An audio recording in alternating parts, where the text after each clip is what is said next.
so much, Stephen Foster and Chuck Pelletier, for you guys' time today. Thank you so much, Terry, for having us. We really appreciate it. No It's great to be. problem. Yeah. Um, the movie Driverless, I'm kind of curious what went behind creating that film. Yeah, I've always loved road movies. That's the first thing. I have always been a big fan of kind of that strange style of movie that was sort of before my time, actually. Uh, but I would catch a lot of these things on television when I was young because they would replay movies that had been in the theater. Going all the way back to there's a movie called "It's a Mad, Mad, Mad, Mad World," just kind of a road movie and kind of just a broad comedy. Uh, but I just many years ago, when driverless cars kind of first were coming out, or maybe not first coming out, but first kind of finding their way into the mainstream media. Uh, I thought to myself, well, that's going to change what I love about driving so much. I ride a motorcycle for one thing, and also I just love driving. So I think that's what made me think, uh, gosh, driverless cars, that would be at the end of the road movie. And then I thought, well, now wait a minute, couldn't there be a road movie with driverless cars? And so that's what that was the germ of the idea. And I talked to Stephen about it way back then, and eventually wrote a script quite some time ago.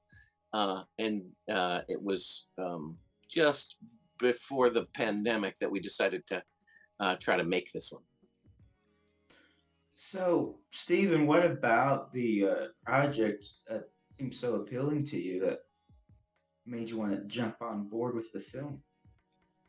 Well, I love the concept of driverless cars, and Chuck showed me the script, and of course, it was hysterical.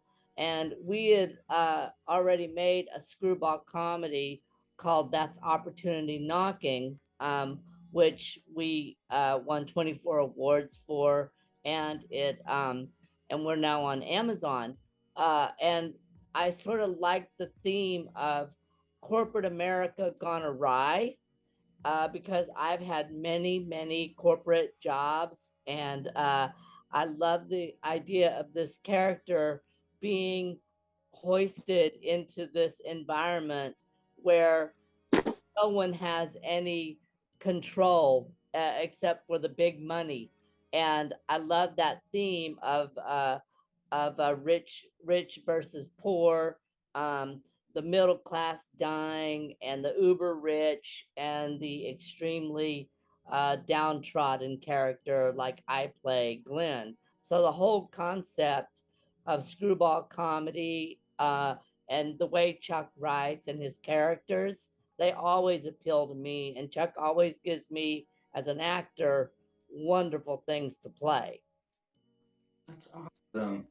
Uh, what got you guys both into acting? Because I saw that Chuck was also a character in Driverless. So, what got you guys to want to act? Gosh, I started acting back in high school. My sophomore year, I think I went in for the very first play tryout, and I was in that first play of the year, and I think I was in every play from then on. At high school, we did about 4 plays a year, and I was just in every play. If there was a play going, I was there, on top of speech team and group interpretation and contest plays and whatever else I could get into. I just really caught the bug. I really loved it. And I'm also a singer. So when I later went into professional theater, I actually first went into teaching. And I went into music teaching, and then I eventually took over the theater department at the school that I taught. And I did a lot of directing at that point in time. And then when I left there, I started directing and acting professionally when I could. And usually that was in musicals. because you get paid for musicals way more often than you get paid for being in a straight play. I guess musicals just make more money. So that's how I got into acting, and that's how I've continued to do it my whole life. What about you, Stephen? Well, I got into acting. I stumbled into acting in ninth grade. I took a stagecraft class, which was the sort of advanced class for backstage of theater. And in that class, we had to learn all the elements uh, of theater, publicity. My first job uh, in theater was publicity, but we did all the behind the scenes, but we also had to act. That was part of our class. So everybody had to do everything in the class. It was sort of comprehensive, um, advanced acting class. And I didn't know it at the time. And so I was sort of forced into this situation and I loved it. And what I loved about the class is our teacher made us sign a contract for our grade. And our grade was based on our performance, not our live performance, but our performance in how much work we did. And that really appealed to me. And I was like, wow, this is the first time you can get graded on your actual performance in the class. And so I really took to theater and the whole ball of wax. Okay, and then at what point did you want to write your book, Awakening the Actor Within, I think is what it's called? The book is called Awakening the Actor Within. That is correct. And I decided to write that book. I was influenced by a book called The Artist's Way by Julia Cameron, which is a book about unblocking your creativity. And I was a blocked actor. That means I was stuck. I wasn't acting. And that's because in college I was not being cast in stuff. I was really good, but they wouldn't cast me. And I blocked. And so that means I wasn't acting. And I moved to Los Angeles and I read a book called The Artist's Way and I unblocked. And as I unblocked as an actor, I realized that I had many, many challenges that pertain to just the acting craft. And so I wrote a book about unblocking for actors and keeping actors on track and uh, giving them tasks and things to do to keep themselves up to snuff if they ever felt discouraged or they couldn't go on as an actor. My book is sort of it's sort of a mix of the artist way and like a regular acting book, a how-to acting book for actors. So the seed of that happened because I was blocked as an actor and then I became unblocked as an actor and now here I am acting in movies. So you know my book, I guess it works for me and it's worked for a lot of other people too. That's awesome. Chuck, were you always more into music than you were into theater, or did you like them both just about the same? Gosh, that's a great question. I would say both about the same, like tracing all the way back to, as I said, high school. Uh, I, I probably spent more time on the theater projects just because you had to memorize all your lines. I just remember being up till all night so often because you'd have a paper to write and then you'd also have to memorize your lines for the Dire Van Frank or um, Misanthrope or whatever you were in. And so I remember more of that. But I've always been really interested in music, and I actually have played in rock bands, and I've written a couple musicals, um, four musicals actually, and one musical that Steve and I wrote together called The Green Room. But so, but a musical, obviously is a theatrical piece. So I guess I've always been more drawn to theater. But my father was a barroom piano player. He played by ear, so I grew up with music in the house, and I've always loved music. Okay. It's back to the music. Do you um do you only write comedy songs, or what kind of music do you usually write? It's it's funny. I have one CD.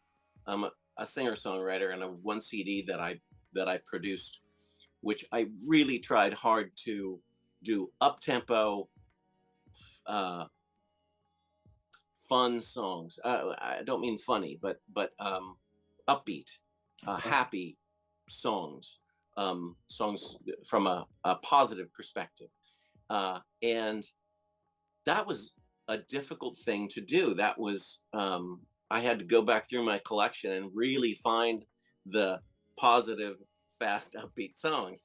I realized that that's what everybody wants to hear, and as a songwriter, that's kind of what sells. More often, people are like, "Oh, don't try to sell me a ballad."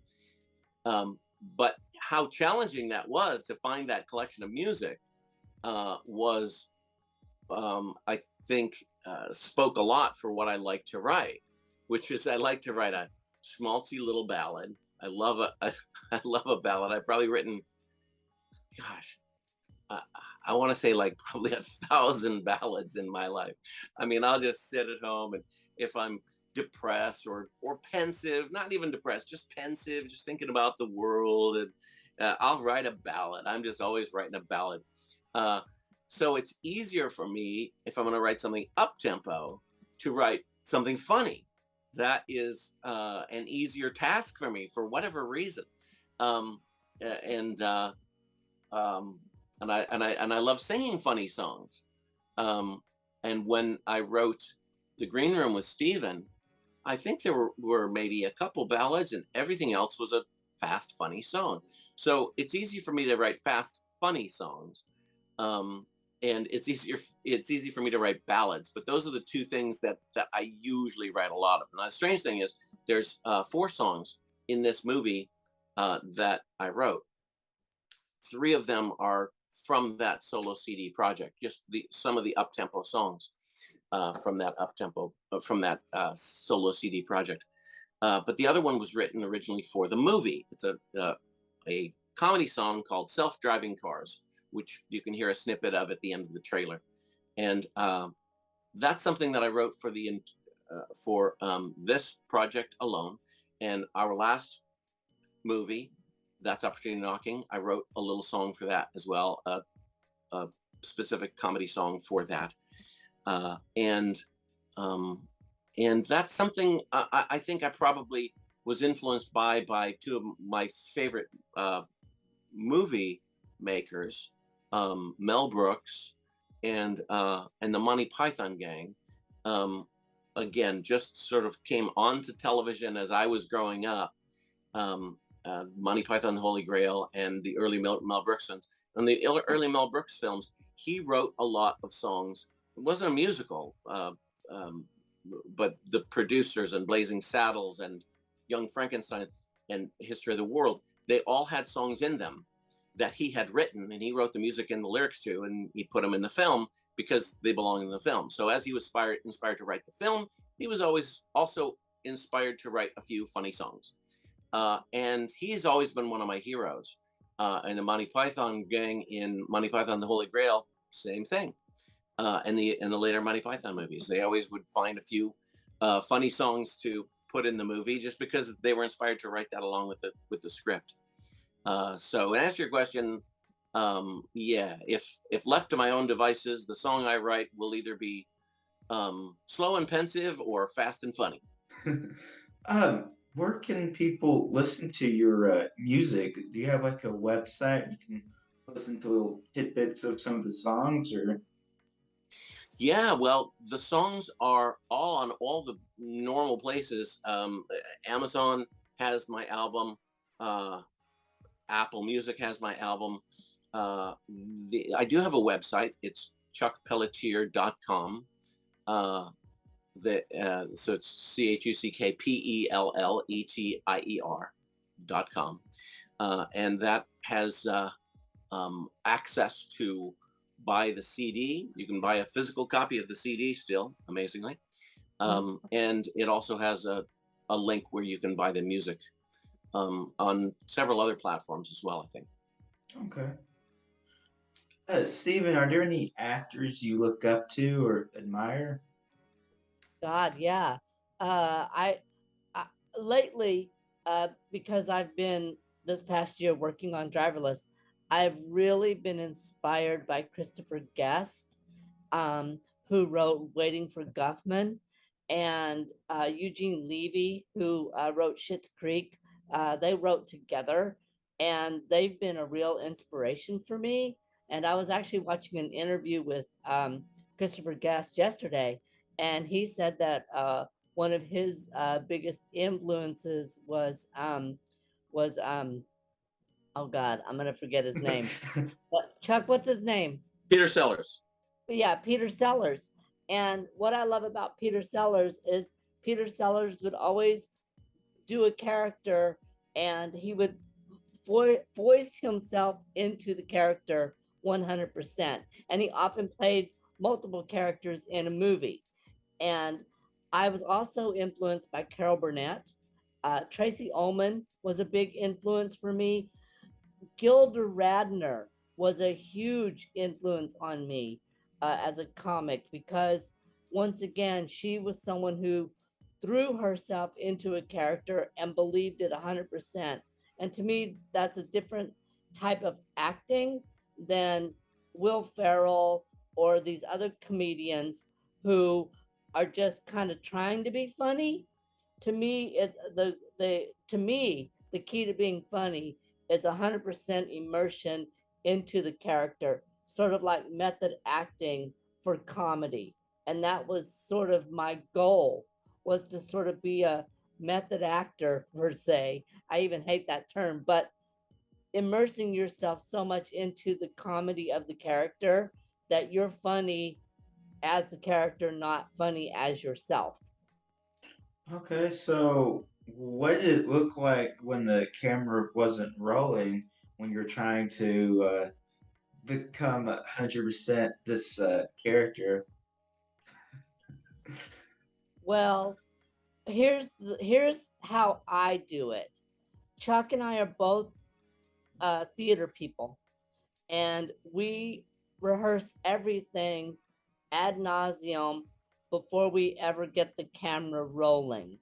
So, as for this film, I was a producer. I was the producer, and uh, I had to do all my homework as an actor with Chuck outside of the stuff that we did to produce the movie. So all that stuff is always done in advance. And Chuck writes such great dialogue and great material that we're able to rehearse it and do it all in advance. And there's no improv in as far as I'm concerned, except for when the camera's going and I'm in character and stuff comes out. But everything is done beforehand, and that takes a lot of preparation. So I do a lot of prep work with Chuck before we ever roll. That way I can throw myself into it no matter what I'm doing producer wise. Does that make sense? Yeah. Yeah. For both of you guys, what was the funniest thing that happened? You guys getting into character behind the camera because you had so much prep work you had to do and how to become a character. What's I'm sure there's got to been something funny that happened behind the camera. Well, one of the things that happened was uh, the Stephen plays uh, two characters that are in conflict in a scene in which they're in a car.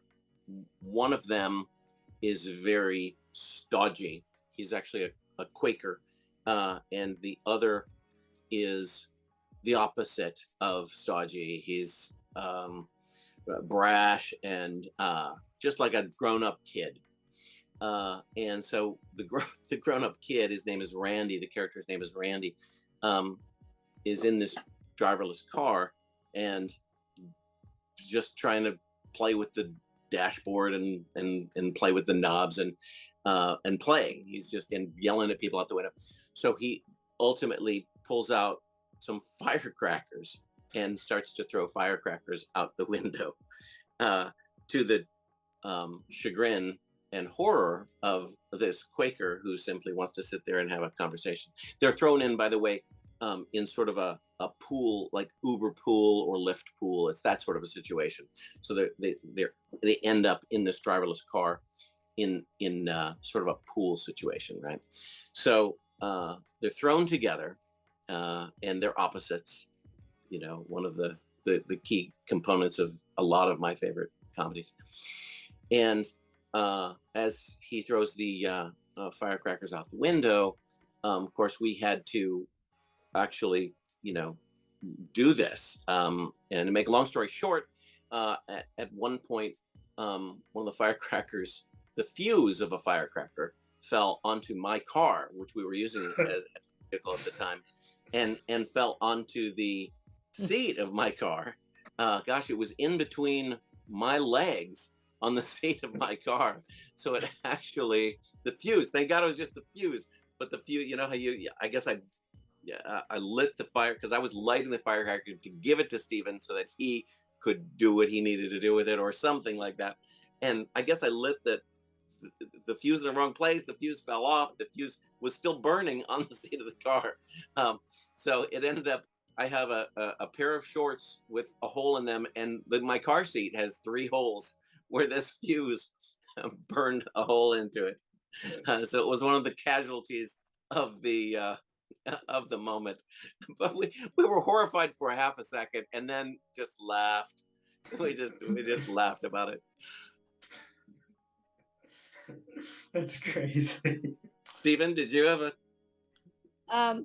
Well, I also burned a hole in my pants too because of that firecracker, and it was so funny because we were filming, without a permit, and we were filming in a residential section, and so yeah, you're not supposed to tell anybody this, but we were throwing them out the window, and and things were pretty quiet, um, and we were just so afraid that we were actually going to get busted by the cops because we were actually just throwing these things out the window, and then we would circle back and pick them up off the street, but we were afraid that we were going to hit a person or hit a dog because we were actually in a moving car. So we were, it was basically like the Keystone Cops. They were like, throw them out the window, go pick them up, and then get out of Dodge. It was very funny.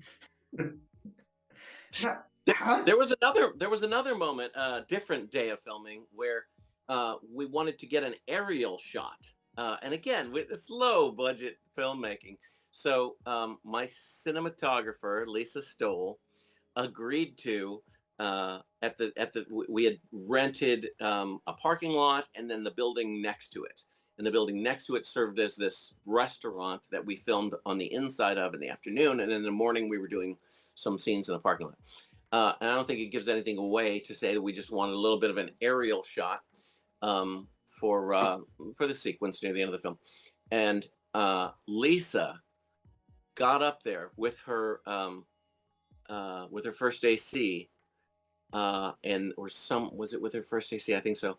And she had, in order to get this aerial shot, she had this tripod and her expensive camera on top of the tripod, and she had to put the tripod on the end of the building, so she had to climb up on top of the building and point the camera down into the parking lot at the actors. And in order to get the shot she wanted, and she when she wants a shot, this girl will get the shot. She's just like, I think I can get this.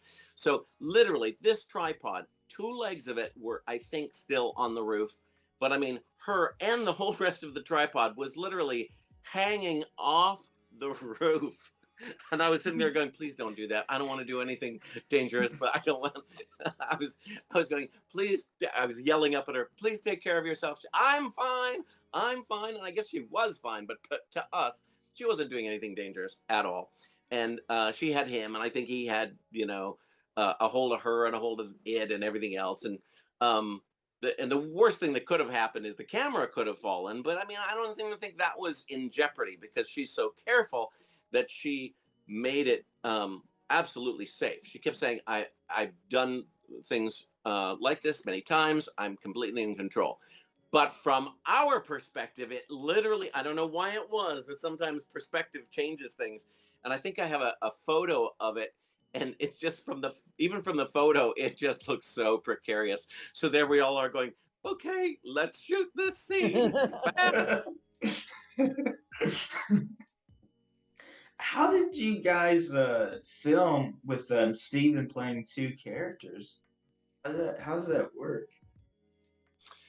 Well, it was, there's really complex ways of doing that. Um, uh, Gosh, one of my favorite actors is Eddie Murphy, and so many of the, whether it's, the Nutty Professor or the Clumps or uh, so many of the films that he's done, he Yeah. plays multiple characters. And that's a very complex thing to do, the way that they do it. We did it more, like Stephen mentioned, Peter Sellers. So Peter Sellers in The Mouse That Roared and a lot of the films where he played multiple characters, he didn't play them in the same scene for the most part. Or if he did play them in the same scene, he didn't play them in the same shot, right? Like Eddie Murphy and will have a whole and most characters that will do Mike Myers is another one that will do multiple roles, and they have the technology to have the person in the same shot, um, uh, and that's very difficult. But we don't have the technology to do that, and I didn't want to do anything that I couldn't do well. So it's a pretty easy thing to just shoot uh, and shoot around, not have a wide shot or a two shot, just shoot one character and then the other character. And I think with Steven, we usually did it on separate days. So it was just like separate times, actually, now that I think about it, because we had different looks on him. So he would, we would just shoot from a different direction. Not as, Okay. not as fancy as it sounds. And I acted with the we had like a track on the CD that I was acting. I was hearing my voice as the other character and reacting with with the character that I was playing. So that was very challenging to act with yourself because you have to know in advance what the other character is reacting to. You know, it's a very it took a lot of time to time it and get the reactions right, because you can't just look at, I'm waiting for my line. It's got to be organic, and so that was part of the rehearsal. I mean, some of it This is was something already that we on did a our. lot. We did a lot of that because we did a lot of rehearsing on Zoom with all the Okay. characters because it was during the pandemic, right? And that was Yeah. one of the reasons why, by the way, why we decided to have Stephen, the very first reason why we decided to have Stephen play multiple characters, because we were trying to keep the bubble small, right? And it ended up, I mean, in one case, we were like, well, how can we use an actor that's also in the bubble, and we used an actor that was also a member of the crew. So you try to do a lot of that. You just kind of think outside the box in the pandemic, because we thought it was over, and then we started filming in, I guess, February, and then it was we'd had that last big surge, and then we were fine. We were fine. Oh no, it's not the last big surge. Here's the next last big surge, and then it's the last big surge after that. So that's why the original impetus, that was the original impetus for having Steven play multiple characters, because there's only one of him, and I live with him, and I, he's in my bubble, and with the other actors and actresses, we didn't want to get together with them because of bubble and exposure until the day of performing, the day of shooting. But we were able to do a lot of rehearsals on Zoom, and especially with the other lead actor, Navner Calhoun. who plays Raj in the film. Gosh, we did a lot of rehearsals with him, and we did as many as the actors were available for and willing to do. And he was I don't know how many times we got together, but by the time Stephen and Nav got to the set, they had run the scene so many times. It was a lot like rehearsing for a play. In fact, it was like being in the second week of a play. There was no way either one of them was going to mess up a line, because that was just ingrained in them. So that was a great part of the process as well. Was it awkward rehearsing through Zoom at first? Uh, I I didn't find it awkward at all. I found it very rewarding because you can communicate through Zoom what you want to have happen in the scene, and then when you get to the actual location, you're not jumping into a bucket of cold water. You know what you're going to do, and then the only thing you have to do in film is you have to mark where the character is going to move in relationship to the camera. And so it just became, while they were setting up the shot, we would actually, since we knew the dialogue, we would run it one or two times so we would know where we would stand or sit or whatever. And Nav and the entire cast were all really great at being adaptable to moving from Zoom into the space because they were all such well trained and well rehearsed actors. And as Chuck was saying, the key is rehearsing and knowing where you're going to move and your lines. If you don't know your material, then in film, you're sunk because you spend so much time directing or teaching, and you don't have time for that on a set because we film so many scenes in such a short period of time. So we didn't have time for any of that. So luckily, our cast was so amazing that they learned all the material in advance. What about you, Chuck? Did it feel awkward at first on Zoom, or not for you either? Not at all. We Stephen and I, between the two of us, had probably been involved in 10 theatrical productions on Zoom previous to this, because again we our background is theater, even though we're exclusively doing film now, but we still get the phone calls and hey, Stephen wrote a fantastically funny play called Legends and Bridge. Together we wrote a play called The Green Room. I during the pandemic co-wrote a children's musical with Aaron Coleman for Circle and Square children's theater program in New York with a fantastic a cast and director, and that was actually performed on Zoom. The actual performance, the actors rehearsed and performed on Zoom for children in all sorts of different classrooms around the area. I think. I hope I have that information right. I wasn't there. I was on Zoom, but it might have been that the children were all in one room and they were seeing it on Zoom. But whatever. The actors were each in a Zoom panel. That's how it was performed. That's how we wrote it.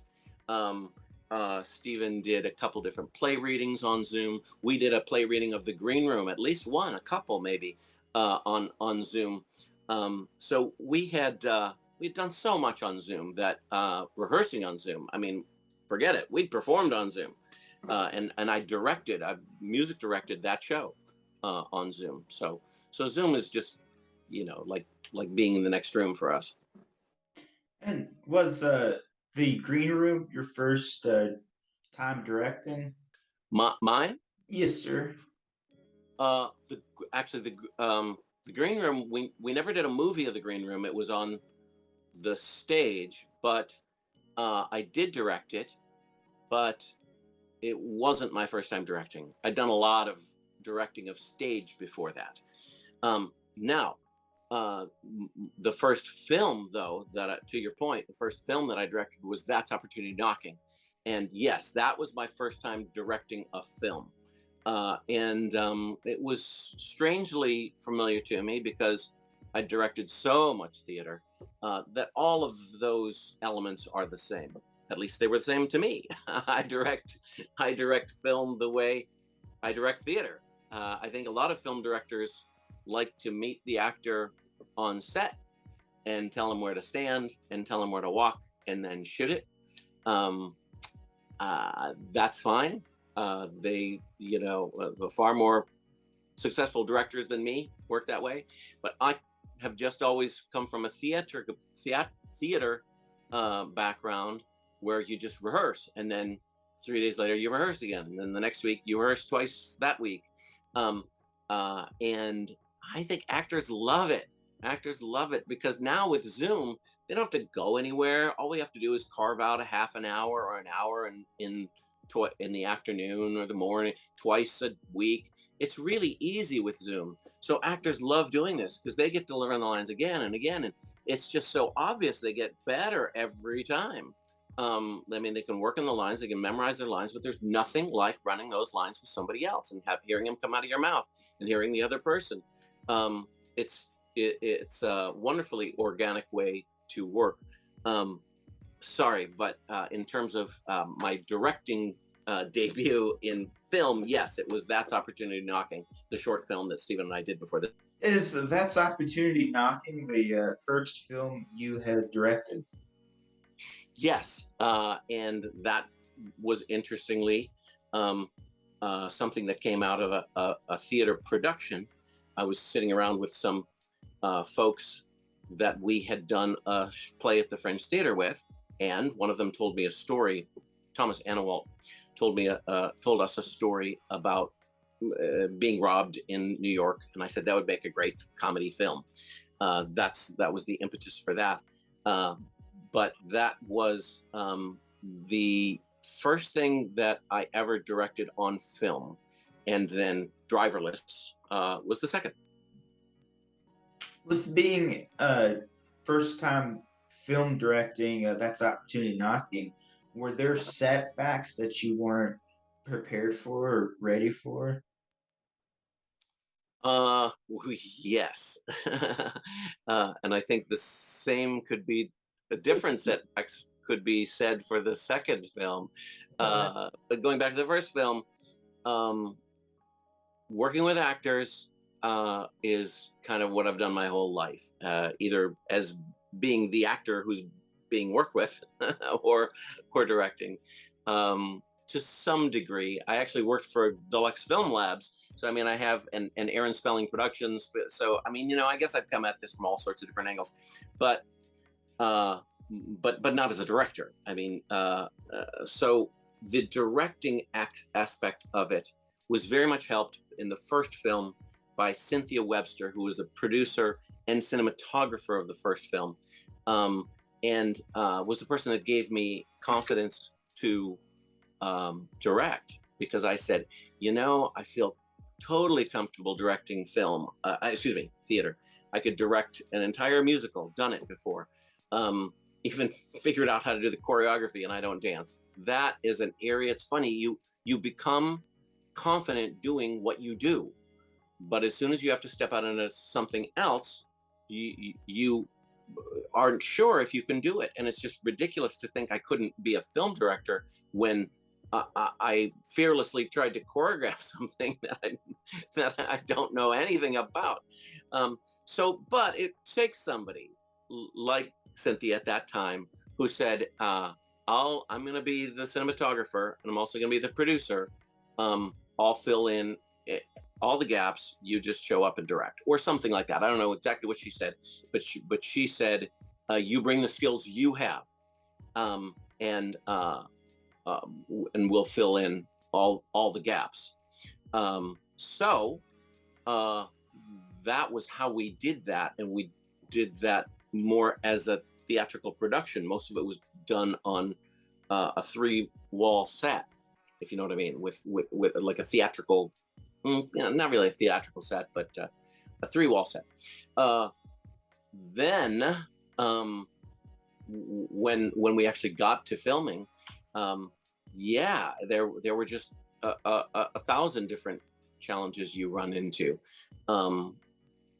In theater, one of the things you can't control is who the audience is looking at, or how close up they're looking, and you can control every bit of that in film, and then you have to make those decisions with the editor and the producer in the editing room. So those were all challenges. Yeah, and just being on the set and figuring out how it worked and how you do a 12-hour day or a 14-hour day, and how you pace it out, how long you can spend on one scene before you have to move on, all of that. So there were lots of those challenges. Okay. I imagine with driverless, it had been difficult in its own way to be the director and be directing yourself in essence. How how You know, did I you? wasn't. Actually wasn't in Driverless. I wasn't. I was an actor in Driverless. You weren't? No, I thought you were but the boss. I thought you were oh, the. oh well, thank you. That's interesting. Yeah, no. That was Will Roberts. Will Roberts Oh, played. I kept thinking you were the mean boss. That's. No, I take that as a compliment because he gets kind of a lot of suave cowboy roles and stuff like that. So I'm like, okay, good. If I look like that, that's fine. I'm happy with that compliment. Would you ever want to try to direct yourself, or you think that'd be too complicated? Nope. I have I have no desire to do that. I mean, we thought about that because there was a pandemic going on. So we thought about doing it, give Steven a bunch of roles, give me a bunch of roles. We thought about doing the whole thing with just us, put Steven in a dress. I don't care. But but but ultimately we just didn't think we would have the film we wanted. And answer your question, I would say no. I've never, as I say, I've directed a lot of stage in my life. I've never been in anything that I've directed on stage. I am amazed by Woody Allen, Christopher Guest, and some of my favorite directors can do that. I think there's other directors that don't do that, and I can see why, because you just want to see everything. And I need that perspective. Stephen, when you played Quacker, that was inspired off of Quacker Oats, right? The oatmeal. Um, actually, um, the the first prop that we bought for this movie was the Quaker hat, and we bought it in a shop in Solvang.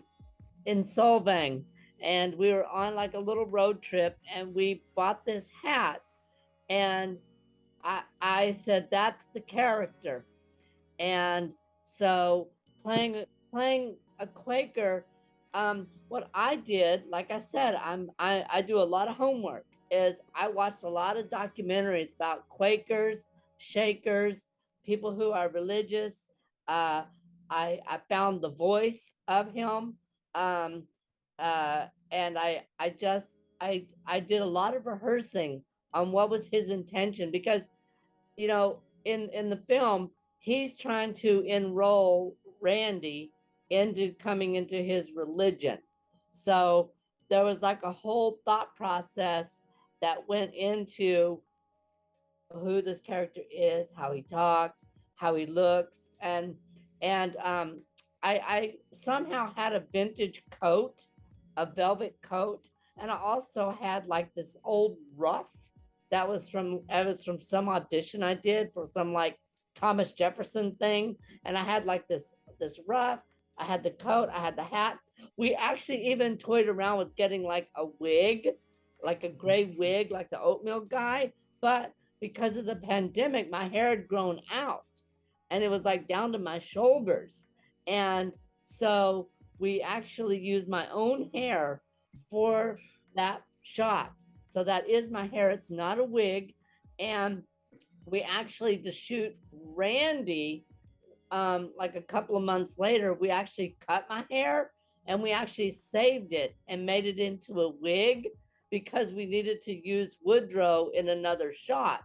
So so we actually have that that hair piece actually will fit onto my hair, come down to here. I put the hat on, and I could show up at a film festival as Woodrow, just using that costume and that hat. So it was a lot of fun playing that and making the oatmeal man come to life.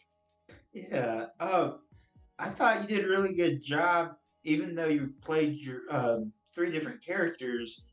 Each one had their own voice, whereas it wasn't like you in every single one. And I imagine that had to be quite challenging to, because I'm sure you kept feeling like you had to keep making sure each person came alive and was their own. Well, Terry, that's the greatest compliment in the whole world to me. I mean, if people can see the character and not me, and if they can see three characters that I played and they don't think of me, that's the greatest compliment to me as a comedic actor, because that means that I've done my job, is to convince someone that I am a different person. And in this movie, I'm three different people. But, Terry, a lot of it comes from the writing. Chuck writes such specific characters, and I guess I'm lucky because he'll write them for me or with my voice, because he knows what I can do as an actor. And he also, Chuck doesn't see any limitation in what I can do in terms of character. So a lot of that prep work for me is in the actual writing. And if the writing is there, I can play anything, because the writing is what, to me, makes the character. The writing is sort of the skeleton, and then I get to go in and put on the muscles and the hair and the whatever it takes to create that character. So playing three characters required me to do intense work in three different areas, but I broke it down. It wasn't like I would show up on the set and I'd be a schizophrenic. We got to film one part one way, one part the other day, and the other part the other day. So I could actually compartmentalize them all. Um, but I'm theater trained, so to me, it's not that big of a jump. I just put on the character and trust that once I open my mouth, the homework will come through. That's how I play it. Okay. I would be so fearful and worried that I'd have the wrong character say the wrong line. Well, I always tell actors, if you're worried about the lines, then you need to go back to step one, because knowing the lines and knowing the material and knowing your character is the key, to me, to great acting. Because if you're fumbling for your lines or what you're going to do on stage, it shows, because you look very, at least for me, I know I look like a deer in headlights. When I don't know what I'm doing, I clam up and I get very like fearful. That's why I tend to know my material forward and backwards.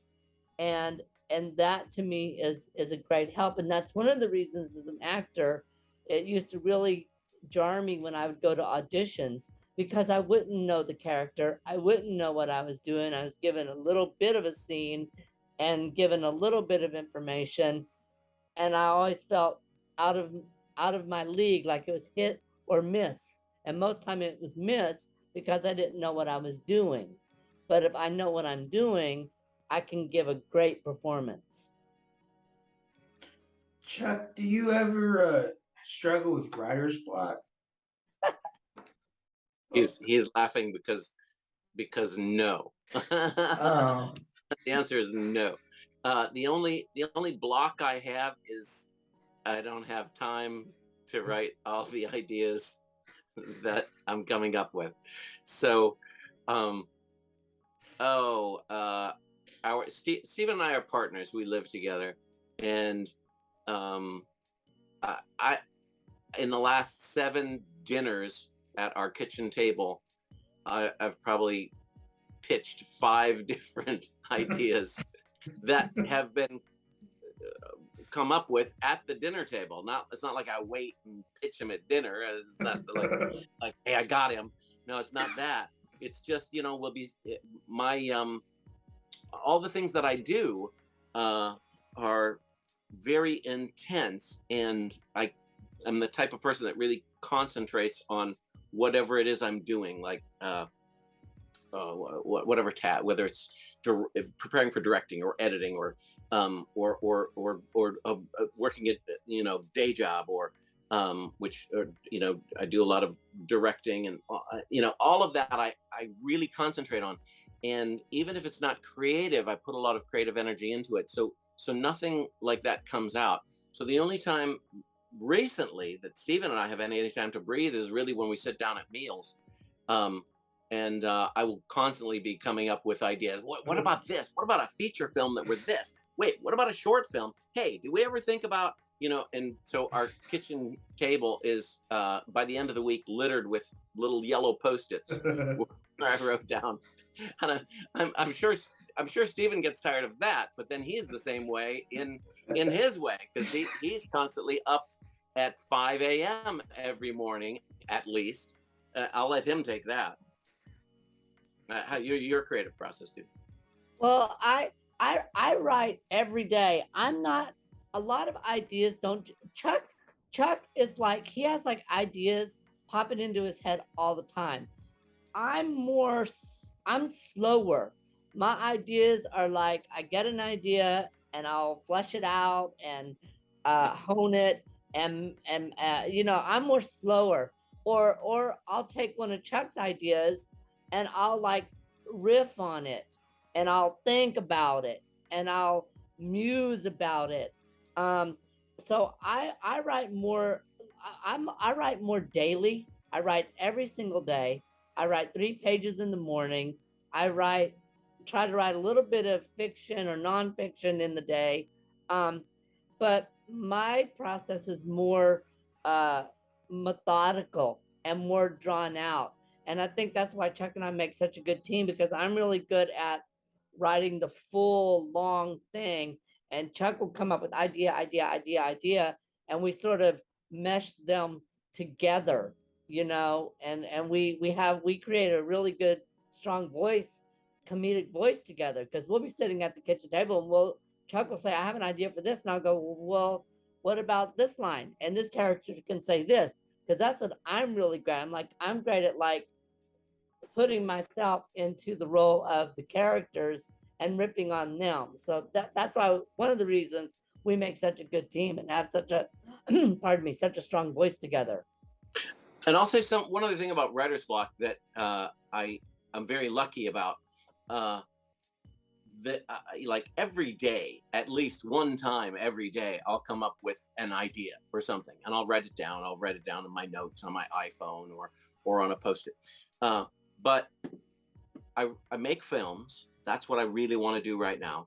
But I also am a songwriter. Like I wrote a song for this film. The the theater bug hasn't totally left me yet. So there's lots of different ways that I can express myself. And yeah, I mean, I'll even occasionally write an essay. So when I come up with an idea, when I'm inspired by something, then I have to look at the idea, and the idea tells you whether it's a feature film or it's a series or it's a song or maybe it's an essay or maybe it's a documentary, or or or maybe it's a play or a musical, because even though I want to really write films, that's what I want to do. but you don't always have the choice, because if an idea comes to me and it's a song, well, I have to sit down and write a song. I wrote a song last week, and played it for Steven. And I'll probably never do anything with that song, but that was what it was. It was its own. It's this idea that pops up and goes, I'm a song, I'm a song. If I tried to make that into something else, it wouldn't be the same. I think that's one of the problems that I see in modern uh, TV and film, uh, because a lot of times they try to take an idea which would be a great feature film and they try to make a series out of it. And then it goes one season and then another season and then season three. So oftentimes you see season three is where it dies. And if 2 or 3 is where the show died, it was a feature film. you got that one wrong. And the other thing's true too. And many people have come up to me about different projects. Oh, this would make a great boom, and I'm like, no, that's not true. That's not how I see it anyway. I see this as this. Would Driverless make a great feature film? Sure, I think it'd make a great feature film. If I had the money, I would have written this feature script. But I knew that I could. I wanted this to be my last short film. After this, I want to make feature films, and if somebody wants to come up with the funding and walk up to me and say, I want to make a feature film out of this, I would be like, great, I think it wants to be a feature film. But it doesn't want to be a song, and it doesn't want to be a series, and it doesn't want to be an essay. It is what it is. The idea tells you what it is. What would you guys? How'd you guys meet? We met. I was actually working at a doctor's office, actually, And in the I was working and at Air Spelling in the same building. Go ahead, Stu. in the SAG building, which is on Wilshire. And I was leaving one day out of the building, and Chuck was coming in to the building, and he opened the door for me and said hi, and I said hi, and we went out to the fountain and we talked, and here we are. Now we're partners and filmmakers, and we've been together for a long time, and that's how we met.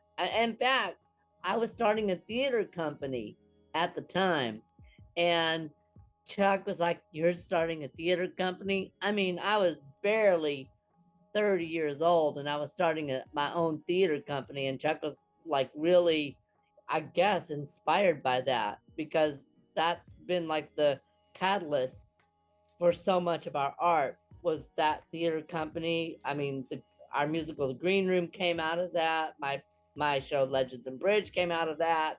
And so that was sort of the powder keg of us getting together creatively, but we also at the same time got together as partners. So that's how we met. And I was in a rock band at the time, or a kind of folk rock band. Gosh, was that the band? I forget which band. But Steven said, "What do you do?" I said, "Well, I'm a writer. But more than anything, right now, I'm a songwriter." I was working for Aaron Spelling, but I was working for Aaron Spelling in the marketing department. And so I said, "I'm a songwriter," and he said, "Sing something for me." And we were standing in the plaza, right next to the fountain, outside that building at 57 Wilshire, I think it is, and 5700 Wilshire, the SAG building. And so he said, "Sing to me."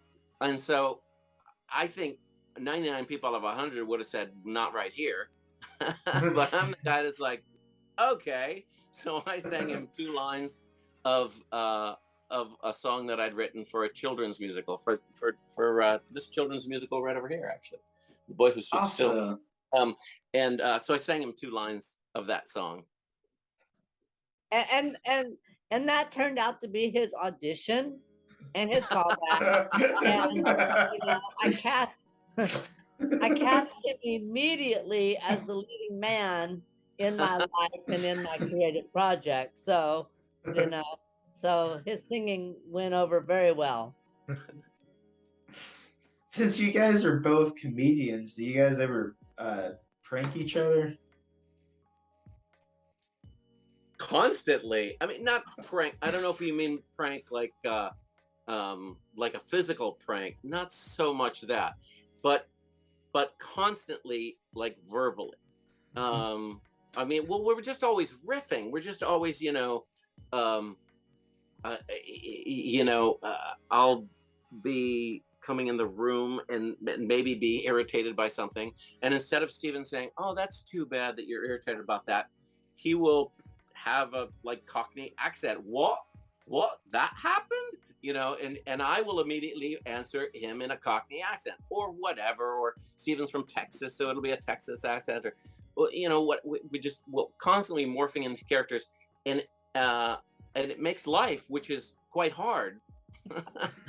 If any of your viewers didn't know that, especially right now in life in America in 2022, life is pretty hard, but we end up laughing through it somehow. I don't know. We just are constantly riffing, constantly saying funny things. He'll be popping into some character, and it'll be a character that he's played like 47 different times, like Liza Minnelli or something, somebody he's always making fun of, or paying homage to, whatever. Not making fun of. He loves Liza Minnelli, but he'll do all these characters, and every time he'll say something funny and something new that he's never said before. He's probably done Liza for me in the kitchen. A, I want to say 1,000 times, maybe not, but hundreds, in the 22 years that we've been together. And just last week he said something, and I just started cracking up. I was like, "You did not just say that," because it's just so random. I don't remember what it was, but so constantly riffing. And then in terms of pranks, yeah, I'll constantly say, like we are constantly doing that too, saying something and making somebody believe, "Oh, you thought that," so verbally, yes. What what's a feature film or what's your next project you'd like to work on, or do you not know what it is yet?